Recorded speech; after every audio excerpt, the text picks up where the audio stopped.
नमस्कार किसान साथियों, स्वागत है श्याम इंडस्ट्रीज में। मैं अमित कुमार एक बार फिर से आपका स्वागत करता हूं। साथियों, आज हम आपसे बात करने वाले हैं वर्मी कंपोस्ट की पहली लेयर किस प्रकार से उतारी जाती है। साथियों, वर्मी कंपोस्ट बेड से खाद उतारने से पहले हमें कौन कौन सी सावधानियां रखनी चाहिए और किन किन बातों का आवश्यक रूप से ध्यान रखना चाहिए। तो सबसे पहले साथियों, जब भी आप वर्मी कंपोस्ट बेड की खाद की उतार करें, तब आपको बेड में 4 से 5 दिन पहले वर्मी कंपोस्ट बेड में पानी देना बंद कर देना है, जिससे बेड गीला ना रहे, मॉइस्चर ना रहे, जिससे खाद निकालने में आसानी रहे। तो साथियों, मैं बताता हूँ आपके लिए कि जो ये अपने बेड है ये भी तैयार नहीं हुए हैं। जो आपको पीछे की साइड पे बेड दिख रहे हैं वो बिल्कुल तैयार हो चुके हैं। उनमें आप साथियों देख सकते हैं, मैं आपको दिखा देता हूँ। देख सकते हैं बिल्कुल भुरभुरी चाय पत्ती जैसी वर्मी कंपोस्ट खाद तैयार हो चुकी है। साथियों देख सकते हैं, इस प्रकार से खाद उतारने का जो टाइम होता है दोपहर के समय में उतारे तो वो सबसे बेस्ट रहता है, जिससे सारा जो केचुआ होता है वो पूरे बेड से नीचे चला जाता है। और जब बेड से केचुआ नीचे चला जाता है तो खाद निकालने में कोई दिक्कत नहीं होती। केचुआ नीचे जाना सबसे बेस्ट और मुख्य बातें हैं कि अपना जो केचुआ है वो बिल्कुल बेड के नीचे चला जाना चाहिए, तब अपन खाद आसानी से उतार सकते हैं। साथियों, तो आप देख सकते हैं ये अपनी वर्मी कंपोस्ट की बेड इधर भी है।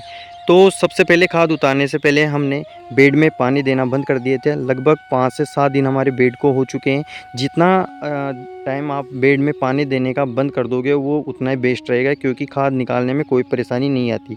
तो इधर के बेड आप देख सकते हैं बिल्कुल हमने ग्रीन नेट से वर्मी कंपोस्ट बनाने के लिए यूज किए। और इधर वाले बेड की हमने वर्मी कंपोस्ट बनाने के लिए जो प्रक्रिया चल रही थी तो ग्रीन नेट को हटा दिया है। इस प्रकार से साथियों आपको ग्रीन नेट हटा देनी है। जैसे आपकी पुराली है तो पुराली हटा देनी है, टाट की बोरी है तो टाट की बोरी को हटा देना है। इसके बाद में जब आप वर्मी कंपोस्ट बेड से ग्रीन नेट को, इन सभी चीज़ों को आप हटा देते हैं तो आपके बेड पर जो सूर्य की सनलाइट है वो सीधी डायरेक्शन अपने बेड पे पड़ती है। तो अपने बेड में केंचुआ जो एक प्राणी है जो कि रात्रिचर होता है, तो उसको जैसे ऊपर की सनलाइट पड़ेगी तो केंचुआ नीचे मूव होगा बेड के अंदर।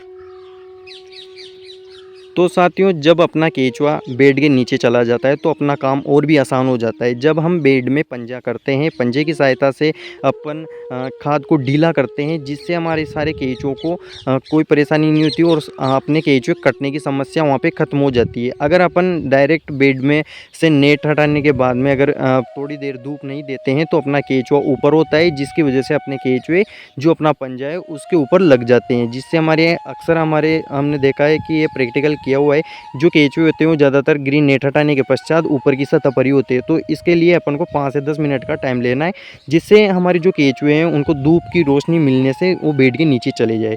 तो अपन को सबसे पहले साथियों यही देखना है कि बेड में प्रॉपर तरीके से अपन जब भी पंजा करते हैं तो उसको धूप में रहने देना है, उसी के बाद अपन खाद उतारते हैं। तो साथियों, आप देख सकते हैं ये बिल्कुल बेड तैयार है। अपन इसमें इस प्रकार से पंजा कर रहे हैं जिससे अपना बेड ढीला हो सके। अब इस पे सनलाइट पड़ेगी सूरज की तो अपना जो बेड है उस सनलाइट के कारण हमारे जो केंचुए सारे नीचे चले जाएंगे। उसके बाद हम छोटी छोटी इसके अंदर डेरियाँ बनाते हैं और उन छोटी छोटी डेरियों को अपन खाद के रूप में तसले में, तगारी में भरकर निकाल देते हैं। तो साथियों, इस प्रकार से आप वर्मी कंपोस्ट की बेड में से खाद की लेयर निकाल सकते हैं। और कौन कौन सी बातों का आवश्यक रूप से ध्यान रखना चाहिए तो हमने आपको बताया किस प्रकार से आप वर्मी कंपोस्ट के बेड में इन बातों का ध्यान रख सकते हैं।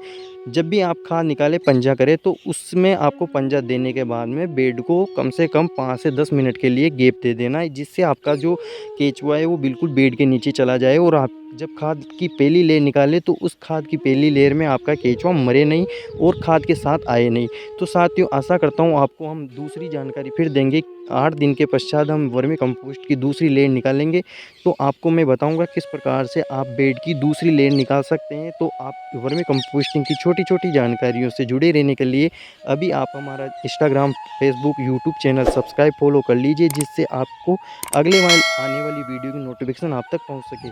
तो साथियों, आशा करता हूं आपने हमारा चैनल सब्सक्राइब कर लिया होगा।